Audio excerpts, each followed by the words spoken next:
I'm sure you've noticed that there's tons of people that listen to music while they work. I mean, you see it everywhere, from college campuses to high schools to ads to lo-fi beats. But why? Some people absolutely swear that it helps them focus or it blocks out distracting noises, but how do we know that it's not just another distraction? Is this something that we should be worried about, or does it actually help us? I just finished my first semester of college, and I can definitely confirm that people live with their headphones on. And as much as I kind of do that too, I've found that I can't focus on my work at all while I'm listening to music. And I want to know why. But before we jump in, let's get some context. Evidence suggests that music has been a part of human society since the beginning. And even though the music itself has changed a lot since then, the act of listening has always been a very social thing. Up until about 100 years ago, if you wanted to listen to music, you would have to go somewhere and listen to actual musicians playing the music live. And you'd probably go with your friends, and it would be like a whole thing. But with the invention of the phonograph in 1877, music became something that you could take with you. Even as this developed and got popular, it still had its limits. You had to own a record player, you had to own speakers, you had to own the records, and you had to make sure that anybody else in the area didn't mind the music that you were listening to because it was playing out loud. And no doubt, things got more efficient from there with CDs and everything, but the biggest change really happened 10 years ago. With technology being in more people's hands than ever, so too is the music they listen to. This is really what allowed music streaming services to quite literally rock the world.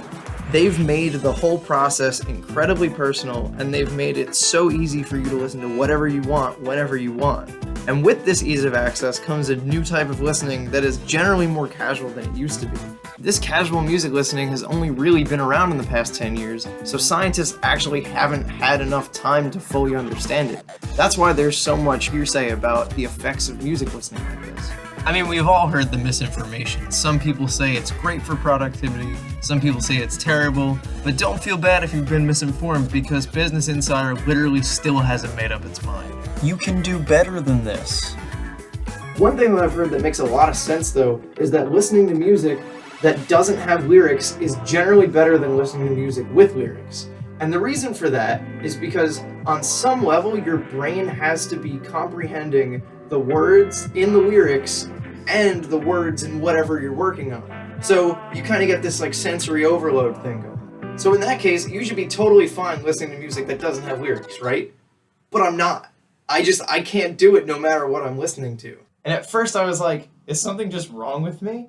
And then I remembered, oh yeah, I'm a musician. For those of you that aren't musicians, when you get to a certain level of musical training, you actually process musical information the same way that you process language, which is crazy.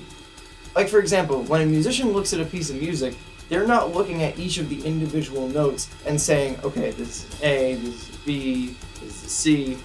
They're just looking at the general shape and they know that, oh, that's just... The same way that when you look at the word dog, you don't go duh, you just go dog, because you've seen it so many times. And as much as this is a really helpful analogy, it's also kind of scientifically accurate, because we process things like grammar and syntax in an area of our brain called Broca's area. And in some recent studies, scientists found out that that's also where trained musicians process musical information. And it's not even just the area, they found that it's the same neurons too. And that was the moment that I said, oh yeah, it's all coming together. Because if musicians process musical information the same way they process language, then that means any kind of music that they're listening to while they work is going to be just as bad as listening to music with lyrics. And conveniently, this exact same thing was actually studied in 2011. The study was entitled The Effect of Background Music on Cognitive Performance in Musicians and Non-Musicians. It was a page-turner. The researchers had trained musicians and non-musicians take two different kinds of tests under varying conditions. The first type of test was just spotting the difference between two images, and the other one was locating grammatical errors in given sentences. They had both groups of people take these tests in different conditions: in silence, with piano music in the background, and with incorrectly played piano music in the background. When they got the scores back from the tests that they took, they found that the presence of music really didn't affect non-musicians. But for musicians, they performed significantly worse when there was music. In fact, they scored even worse when the music was played incorrectly. So those results are cool and all, but the really important part of this study is the fact that the musicians were only affected by music when they were working on the grammar section. That might not seem very exciting at first, but that's huge, because that tells us that the musicians aren't just being overwhelmed by two different things happening at once. They literally just can't do language things and listen to music at the same time. And that fits perfectly with the idea that music and language are processed in the same neurons.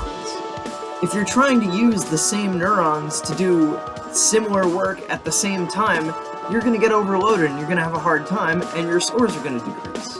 Great. So if you're a musician, then that means you shouldn't listen to music while you work. Let's get that confirmed by some interviews. What do you think about listening to music while you work?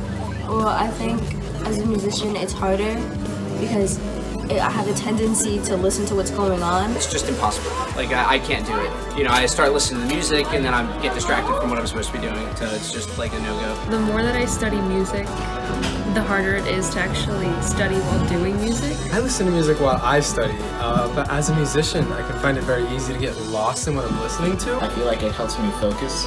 Every now and then, instead of my mind wandering off to something totally irrelevant, I'll have music there to kind of bring me back in. I think music is very productive for getting work done. It helps me focus on what I need to accomplish and when I need to accomplish it by.